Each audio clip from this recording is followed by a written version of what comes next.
అయితే సంజన గారు ఇప్పుడు పర్టిక్యులర్‌గా మీ పెయిన్ అనేది ఒక డ్రగ్స్ కేస్‌కి సంబంధించి film industry, drugs, celebrities, modelling రంగం, హూ ఈస్ హూ అనే వాళ్ళందరూ అందులో ఇన్వాల్వ్ అవుతున్నారు అనేది ప్రతిసారి ఎప్పుడో ఒకసారి అలా పేర్లు వస్తూనే ఉంటాయి. ఇప్పుడు 'దర్శన్' కేస్ అనేది కూడా ఒక ఎంటైర్‌లీ డిఫరెంట్ కేస్ కనిపిస్తోంది. అక్కడ వైఫ్‌ని పక్కన పెట్టారు. అక్కడ ఉన్న ఫ్యామిలీని పట్టించుకోకుండా ఇంకో కో స్టార్‌తో లివింగ్ ఇన్ రిలేషన్‌లో ఉన్నారు. ఇది ఒక ఫ్యాన్‌కి నచ్చలేదు. నచ్చకపోవడంతో ఇంకొక ఫ్యాన్‌ని పిలిచారు. వాళ్ళిద్దరి మధ్య ఫైట్ అయిపోయింది. అక్కడికి దర్శన్ వెళ్లారు. వెళ్ళిన తర్వాత అక్కడ చనిపోయాడు ఆ రేణుకా స్వామి అనేది. సో, ఈ ఎంటైర్ ఎపిసోడ్‌లో ఎక్స్‌ట్రా మ్యారిటల్ అఫైర్ గురించి మాట్లాడుకునే వాళ్ళ గురించి ఎక్కువ వినిపిస్తోంది. ఇప్పుడు ఒక స్టెప్ క్రాస్ అయ్యారు కాబట్టి వచ్చినటువంటి కాన్సీక్వెన్సెస్ ఇవన్నీ అంటున్నారు. ఎలా చూస్తున్నారు దీన్ని మీరు? చూడండి, ఇప్పుడు ఎక్స్ట్రా మ్యారిటల్ అఫైర్ ఒక లేడీ చేస్తే కూడా అంత కండెమ్ చేయరు. అయ్యో లేదు, తన మొగుడు ఏమో బాలేదు, పాపం తన్ని కొట్టున్నాడు అని లేడీ మీద సింపతి చూపిస్తారు. ఇప్పుడు ఎక్స్ట్రా మ్యారిటల్ అఫైర్ అనేది ఒక హీరో జీవితంలో నడిస్తే, ఓ తను మన్మథుడు, తను ఫ్లర్ట్, తనకి ఒక్క పెళ్ళాం సరిపోదు. ఇది మేము ఒక సొసైటీలో we always talk like that against a male, right? So I think we should not sit and see ఒక మ్యారేజ్ కరెక్టా, రెండో మ్యారేజ్ కరెక్టా, ఎక్స్ట్రా మ్యారిటల్ అఫేర్, అది కంప్లీట్లీ పర్సనల్ అండి. ఇప్పుడు ఒక మనిషికి ఒక మ్యారేజ్ ఏదో రీజన్ కోసం సరిపోలేదంటే, ఇప్పుడు చచ్చే టైం దాకా ఆడు సెకండ్ మ్యారేజ్ చేయలేక ఉండడు. సో దట్ హ్మ్. Is a personal dimension. అక్కడ ఫస్ట్ మ్యారేజ్ సరిపోయిందా లేదా, మాకు పర్సనల్ గా ఏం నడుస్తుంది మాకు తెలీదు. ఇప్పుడు మాకేమంటే, ఈ మనిషి తో నేను వర్క్ చేశాను. నా వన్ ఆన్ వన్ ఎక్స్పీరియన్స్ ఏముందంటే, నిజంగా తన అమ్మాయిల్ని చాలా గౌరవిస్తాడండి.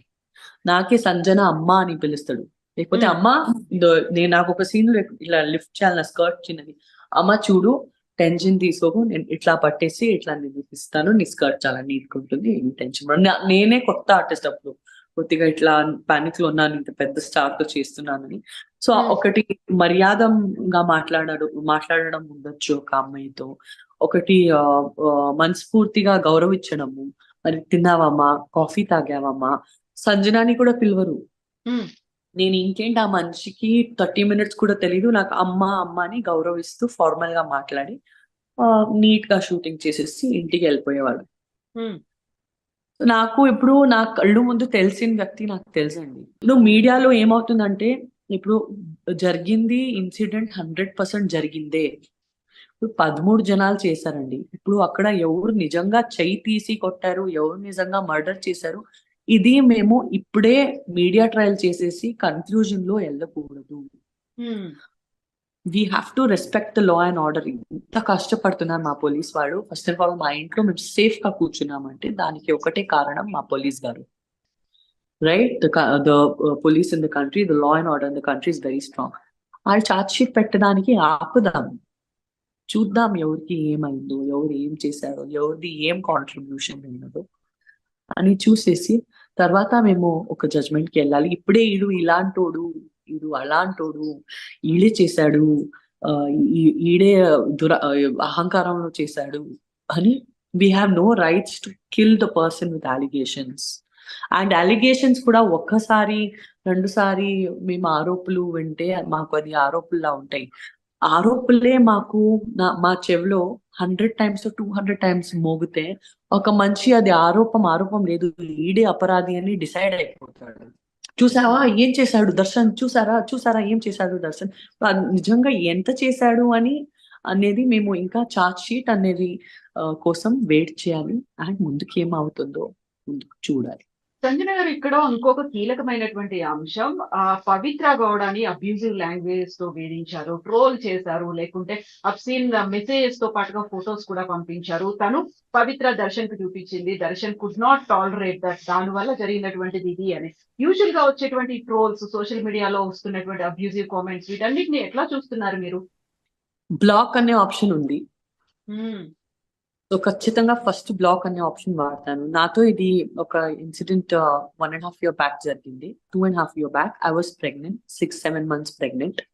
అండ్ యాడమ్ అని ఒక ఇక్కడ వివిఐపి అబ్బాయి, వివిఐపి ఫాదర్ ఉండే అబ్బాయి, ఆ నాకు నైట్ 2 o'clock మెసేజ్ చేయడం మొదలు పెట్టాడు. నేను బ్లాక్ చేశాను.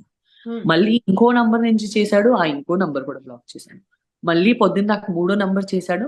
నేను ఫోన్ ఓపెన్ చేస్తే ఫుల్ మెసేజెస్ ఆల్రెడీ ఉన్నాయి. నేను చదివాను, నేను ఏడ్పించాను. ఏడ్చేసాను, ఇదేంటి ఇట్లా పంపిస్తున్నారు, 6-7 months ప్రెగ్నెంట్ ఉన్నాను, ఇంట్లో అందరూ టెన్షన్ అయిపోయారు, ఏమైంది నీకు బాగానే ఉంది అని. సో ఈడికి వదిలికూడదు, ఇట్లాంటి మెసేజ్ పంపిస్తే లేకపోతే ఈడ ఆపడు. అండ్ దెన్ సో మేము ఇమ్మీడియట్లీ పోయి పోలీస్ స్టేషన్ లో మేము కంప్లైంట్ ఇస్తే they literally arrested that boy and they put him in central jail. ఇంకా ఆ కేసు నడుస్తుంది. సో ద లా అగైన్ మాకు పోలీసులు చాలా హెల్ప్ చేస్తారు. సో మాకు ఒక సిస్టమ్ ఉంది అండి. ఇట్లాంటి ఏ సెలబ్రిటీకైనా ఏ అమ్మాయికైనా జరిగితే నేను చెప్పిన కథకి మీరు ఫాలో చేసేసి ఆ మెసేజ్లు గట్టిగా పట్టుకొని మీరు పోలీస్ స్టేషన్ వెళ్ళిపోతే మీకు న్యాయం దొరుకుతుంది. సైబర్ క్రైమ్ అని ఉంది ఆన్లైన్ లో, మీరు గూగుల్లో కొట్టేస్తే ఎట్లా సైబర్ క్రైమ్ కంప్లైంట్ చేయాలి 1 second లో మీరు ఆన్లైన్ లో కూడా అప్లోడ్ చేయొచ్చు. నడిపి మీ ఇల్లు దగ్గర ఉండే పోలీస్ స్టేషన్ కి వెళ్ళిపోవచ్చు. ల్యాండ్ లైన్ నుంచి ఆ నంబర్ కు ఒక ఫోన్ కూడా చేసేస్తే పోలీస్ వాళ్ళు వాళ్ళు భయం పడి మళ్ళీ మీకు టార్చర్ చేయరు. So lot of legal ways. First thing is block. ఇంకా తట్టుకోలేకపోతున్నారా, చాలా హారాస్ చేస్తున్నారా, then take legal steps. And ఈ యొక్క వీడియో త్రూ నేను అందరూ యూత్ ఉండొచ్చు, అమ్మాయిలు ఉండొచ్చు, అబ్బాయిలు ఉండొచ్చు, హ్యాండ్ జాయిన్ చేసి మీ అందరికీ ఒక చెల్లిగాను అక్కగాను నేను ఒక సజెషన్ ఇస్తున్నాను. దయచేసి స్టాప్ ట్రోలింగ్. టెక్నాలజీది దురుపయోగం చేయడం ఆపేయండి. Because this technology is for us to grow today. మేము ఒక ఫస్ట్ ప్యూలో ఈ టెక్నాలజీ వాడితే ఇది మేము ఫస్ట్ ప్యూసీ సెకండ్ ప్యూసీ చదివేసి ఎగ్జామ్స్ లో మంచిగా పాస్ అవ్వాలని, మేము ఆఫీస్ లో పోయి ఒక నార్మల్ ప్యూన్ గా జాయిన్ అవుతే అక్కడ బాస్ రోల్ కి ఎట్లా వెళ్ళాలని, ప్రమోషన్ పోవాలని, ఇది ప్రోగ్రెషన్ కోసం మేము వాడుకోవాలి. మళ్ళీ మా క్లోజ్ పీపుల్ ని మంచిగా చూసుకోవడానికి వాడుకోవాలి. ఎవరికైనా చెత్తగా మెసేజ్ పెట్టడానికి, ఎవరికైనా హెరాస్ చేయడానికి, నువ్వు ఇట్లాంటివి, నువ్వు అట్లాంటివి, నువ్వు అదివి, నువ్వు ఇదివి, ఎవరైనా ఎట్లయినా ఉండని, మీకెందుకు జడ్జ్మెంట్ పాస్ చేయడము, గలీజ్ గా మెసేజ్లు రాయడము. It is really uncivilized and uncultured, and it's actually a very big offense now. You will get into serious problems in the country with the law. మీరు ఇట్లాంటి యాక్టివిటీస్ చేస్తే. సో ఏ పేరెంట్ ఈ video చూస్తున్నారో, ఏ స్టూడెంట్ ఈ video చూస్తున్నారో, ఖచ్చితంగా ఇక్కడ కింద కూడా బ్యాడ్ కమెంట్స్ రాయడం ఆపేయండి. Just learn to mind your own business in life. మీరు మీ ఫ్యామిలీ, మీ లైఫ్, మీ ప్రోగ్రెస్, మీ ప్రమోషన్స్ చూస్తూ, మీ ఎంజాయ్మెంట్ చూస్తూ ముందుకు పోండి. నువ్వు ఇట్లాంటివి, ఆడు ఇట్లాంటోడు, ఈడు చేస్తాడు, నువ్వు చేస్తాడు, నీకు కుక్క కడుగుతుంది, నీకు శాపం పడుతుంది, అవన్నీ నాన్ సెన్స్ రాయడం ఆపేయండి. You know who ever it is. Because ఎవరైనా ఒక్కరు ఎదుటిగా ఎవరు బర్దాష్ చేస్తున్నాడో ఆడు కూడా ఒక మనిషినే అని ఉంటాడు కదా. ఎగ్జాక్ట్లీ కదా. Nobody is a stone. అందరికీ భావనలు ఉన్నాయి, అందరికీ రిలేషన్స్ ఉన్నాయి, అందరికీ తన రెస్పెక్ట్ అని ఉంది. So learn to respect. And if you cannot respect, ignore, but don't write bad comments. ఒక పర్సనల్ వాట్సాప్ మెసేజ్ లో కూడా ఎవరికి బ్యాడ్ గా రావద్దు. ఏం చేస్తున్నావే అని కూడా లేదు. ఒక డిగ్నిటీ మెయింటైన్ చేయండి. The least people will remember you is because of the kind of words and language you use అని నేను చెప్తూ నా మాటలు ఫినిష్ చేస్తాను. అయితే సంజన, ఇక్కడే ఒక డౌట్ వస్తుంది. మీరు ఆ పని చేశారు, బ్లాక్ చేశారు, లేకుంటే పోలీస్ కంప్లైంట్ చేశారు, లీగల్ గా కూడా వెళ్లాల్సినటువంటి ఆ ఫెసిలిటీస్ అనేవి మనకు ఉన్నప్పుడు వై దే డిడ్ంట్ డూ అనే ఒక క్వశ్చన్ వస్తుంది. దర్శన్ కి ఆ ఫెసిలిటీ ఉంది. It's very bad. అంటే ఇది తన ఎవరో ఫ్యాన్ పోయి, ఒక ఫ్యాన్ పోయి ఇంకొక ఫ్యాన్ ని అరెస్ట్ చేస్తాడు. ఇది చాలా బ్యాడ్ అండి.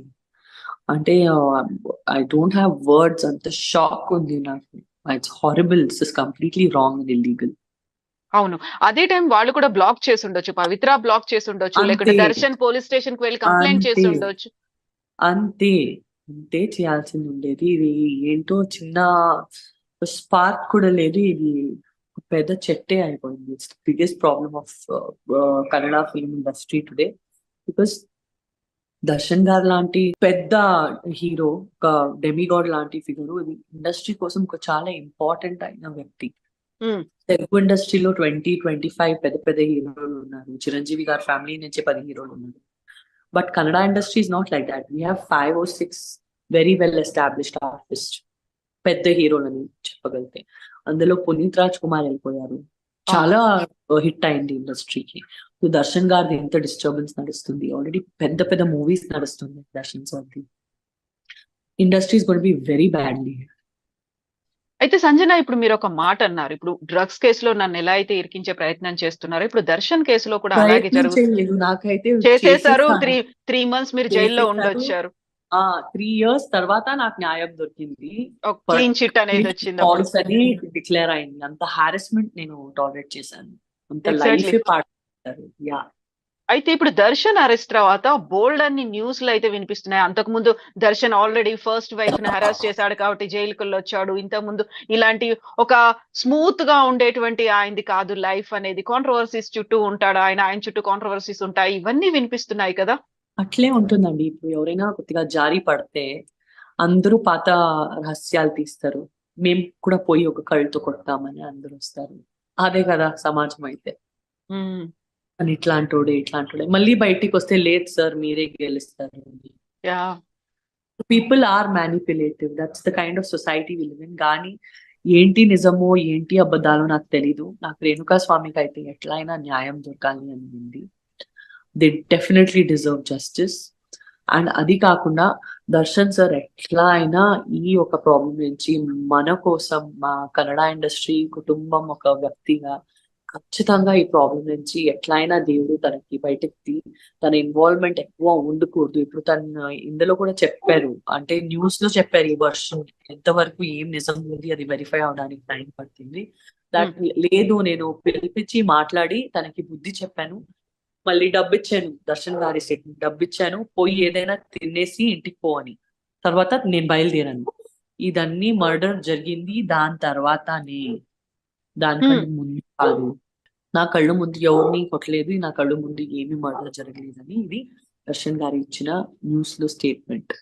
సో అది అట్లే అయి ఉండాలి. దర్శన్ గారు ఎట్లయినా ఈ ప్రాబ్లం నుంచి బయటికి రావాలని నేను దేవుడిలో ప్రతిరోజు కోరు. సో ఫిల్మ్ ఇండస్ట్రీ నుంచి సపోర్ట్ అనేది ఎలా ఉంది దర్శన్ ఈ కేసుకు సంబంధించి? అరెస్ట్ అయిన తర్వాత ఒక స్ప్లిట్ కనిపిస్తుందా? సపోర్టింగ్ గా ఉన్నటువంటి వాళ్ళు ఎంతమంది ఉన్నారని అనుకుంటున్నారు మీరు? నాకు లీగల్ గా ఇష్యూ జరిగిందండి. సో నాకు లా తెలుసు. ఒక లెవెల్ కి నేను మీ దగ్గర మీలాంటి ఇంటెలిజెంట్ జర్నలిస్ట్ దగ్గర వచ్చి మాట్లాడితే నాకేమి ప్రాబ్లం కాకూడదు. అది టెక్నికల్ గా రెస్పెక్టింగ్ ద లా ఎట్లా మాట్లాడాలి నాకు తెలుసు. నేను ముందుకు వచ్చేసి మాట్లాడుతున్నాను. అందరూ సైలెంట్ ఉన్నారు, ఎవరు మాట్లాడట్లేదు, ఎవరు సపోర్ట్ చేయట్లేదు. ఎందుకలా? It's scary situation for anyone. మీరైతే journalist, it's your duty. Artist గా అందరూ భయం పడతారు. బట్ మీలాగా బయటకు వచ్చి మాట్లాడిన వాళ్ళు ఇప్పటిదాకా అయితే ఎవరు కనిపించలేదు నాకు. I don't know. Yeah, I take that as a compliment. అవును. So thank you so much Sanjana. మీరు అలాగే బోల్డ్ గా ఇలాగే ఛాలెంజింగ్ రోల్స్ చేస్తూ ఇలాగే ఏమంటారు బయటకు వచ్చి మాట్లాడండి. మీకు మనసులో ఏముందో అది డైరెక్ట్ గా ఇలాగే మాట్లాడుతూనే ఉండండి. లేదండి, నేను మనస్ఫూర్తిగా దర్శన్ సార్ని చాలా గౌరవిస్తాను. నేను ఇక్కడ వచ్చి మాట్లాడానంటే నేను తనకి 3-4 years లో ఒక్కసారి కూడా చూస్తే ఏదో ఒక ఫంక్షన్ లో తను బాగున్నాడు కదా అని చూస్తే నాకు చాలు. ఏమి రోజు తను కలవరు. బట్ నేను మనస్ఫూర్తిగా దర్శన్ గారిని చాలా గౌరవిస్తాను. అందుకే నేను వచ్చేసి మాట్లాడాను, వేరే ఏమీ ఉద్దేశం లేదు. Yes Sanjana, thank you so much Sanjana. Thank you.